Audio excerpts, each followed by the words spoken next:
한 해를 보내고 새로운 해를 맞는 교차점인 12월입니다.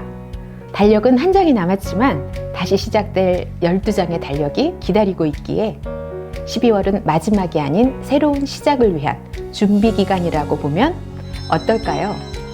차분한 마음으로 희망찬 2023년을 준비하셨으면 좋겠습니다. 12월 각당 뉴스는 창립 36주년 기념식 및 합동수료식 소식으로 시작하겠습니다. 각당복지재단 창립 36주년을 맞아 2022년 12월 9일에 각당복지재단 강당에서 기념예배 및 수료식이 거행되었습니다. 라재건 이사장의 환영의 말씀으로 시작된 일부 창립 기념예배는 김양자 이사의 기도, 박지웅 내수동교회 담임목사의 설교 말씀에 이어 무지개 중창단의 특별 찬양순으로 진행되었습니다.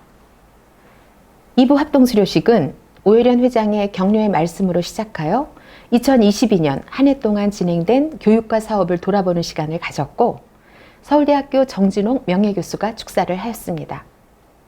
각 회 수료 내용 보고에 이어서 각 교육과정의 수료생 대표가 수료증을 수여받고 소감을 발표하였습니다. 수료생들을 축하하기 위해 나슬기 박혜빈 연주자가 오보의 이중주 연주를 하므로 축하의 분위기는 더욱 고조되었습니다. 3부는 축하와 표창의 순서로 평생회원패 증정과 건축사무소 온고당 고 이선행 회원께 후원 감사패를 증정하였습니다. 웰다인 연극단의 특별 공로패도 증정하였습니다. 2022년 옥천 봉사자 대상은 호스피스 자원봉사로 오랫동안 활동해 오신 김진영 봉사자가 수상을 했습니다. 수상자분들께 모두 진심으로 축하의 말씀을 전해드립니다. 제22회 옥천 봉사 대상은 김진영 호스피스 자원봉사자가 수상하였습니다.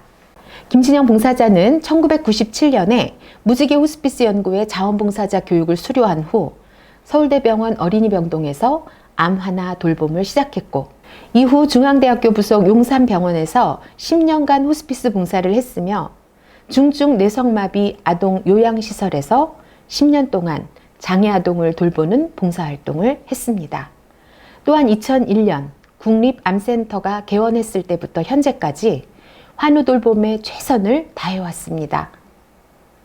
김진영 봉사자는 호스피스 교육 수료 후 약 25년 동안 어려운 이웃의 손가발이 되어준 봉사자로 그 사랑의 돌봄이 모든 봉사자들에게 귀감이 되기에 올해 옥천 봉사대상 수상자로 선정이 되었습니다. 김진영 봉사자의 수상을 진심으로 축하드립니다.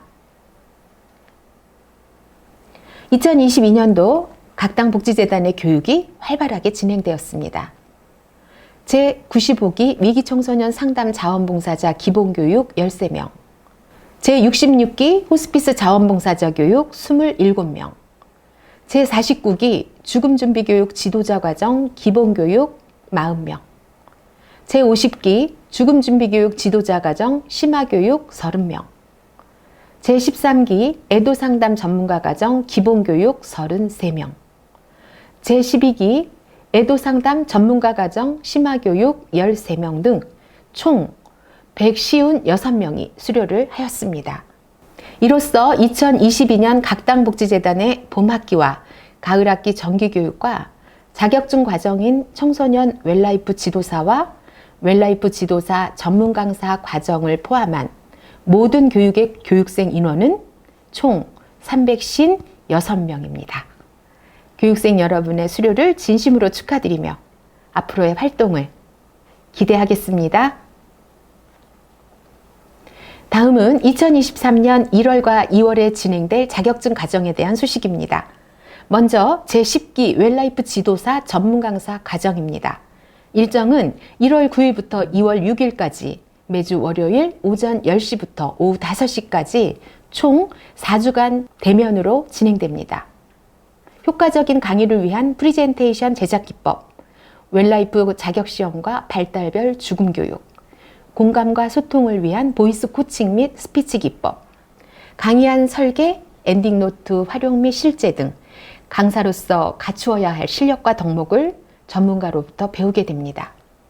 죽음준비교육 지도자과정 기본 심화과정을 수료하신 분은 신청이 가능합니다. 다음은 청소년 웰라이프 지도사 교육입니다.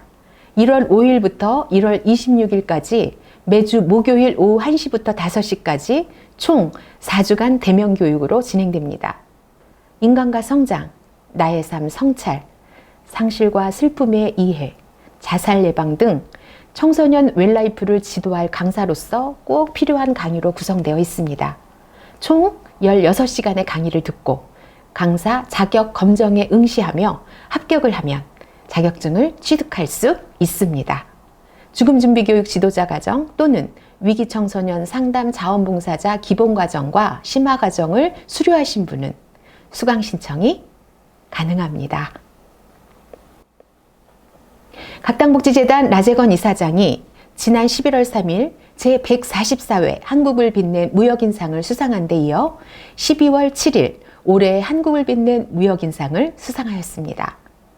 한국을 빛낸 무역인상은 한국무역협회, 산업통상자원부, 한국경제신문사와 공동으로 시상하는 상입니다. 라재건 이사장은 1988년 동아알루미늄 주식회사를 설립하여 전 세계 고급 텐트폴의 90%를 수출하는 기업으로 성장시켰고 친환경 인간 중심의 아름다운 공장을 만드는 데 힘써왔습니다. 특히 1946년 초대 조사부장으로 한국무역협회 창설을 이끌었던 부친 고 라익진 박사의 뜻을 이어받아 올해 한국을 빛낸 무역인상을 수상하여 더욱 의미가 있다고 하겠습니다. 수상을 축하드리며 앞으로 더욱 발전하는 동아알루미늄이 되기를 바랍니다. 지난 11월 25일 각당복지재단과 송도노인복지관이 업무협약을 체결하였습니다.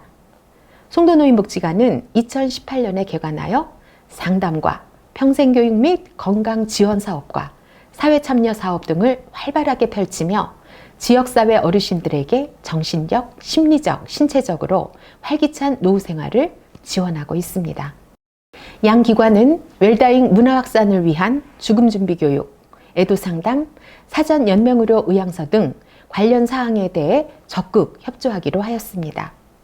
각당복지재단과 송도노인복지관의 업무 협약을 통한 상호 협력이 지역사회의 삶과 죽음 성찰과 죽음 준비 교육 인식을 확산하는 데 큰 도움이 될 것으로 기대합니다.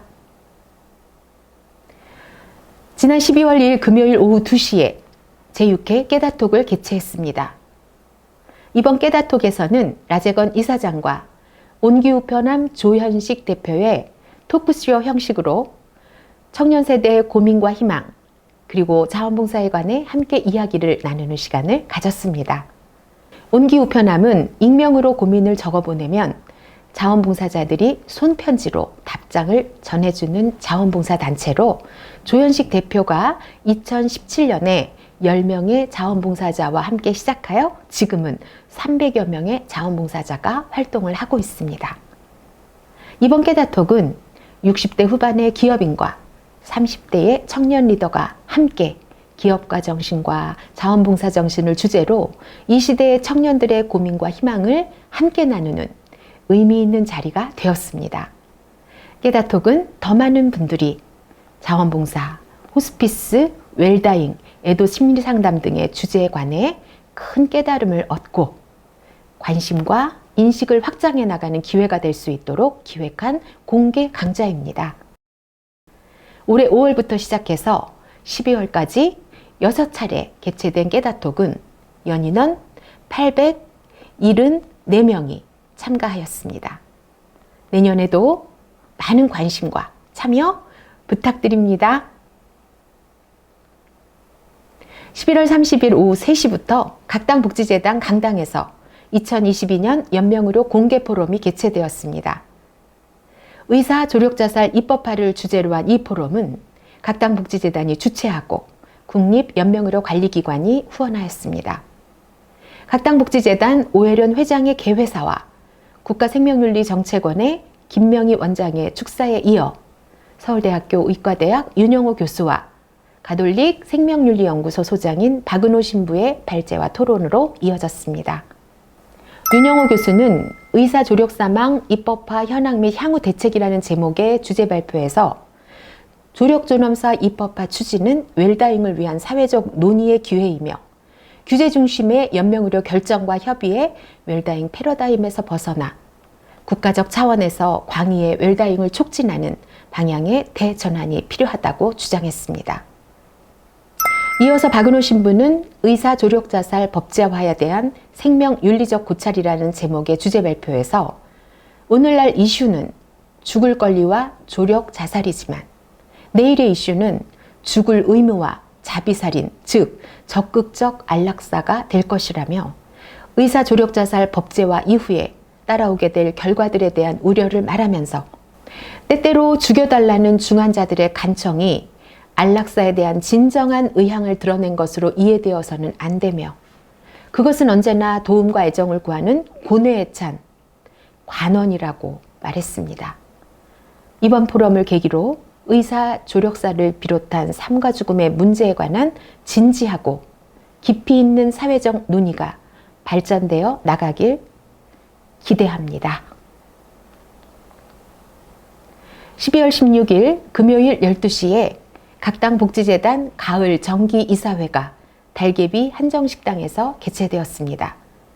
각당복지재단 이사와 감사 등 11명이 참석하였고 2022년 추경 예산안과 2023년 사업계획안 및 사업예산안을 심의하여 의결하였습니다.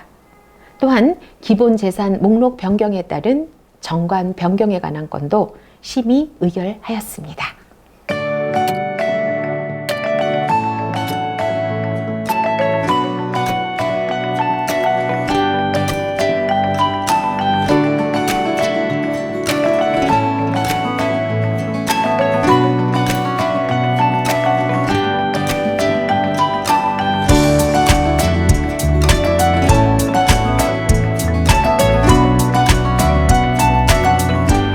다사다난했던 2022년이 저물어 가고 있습니다.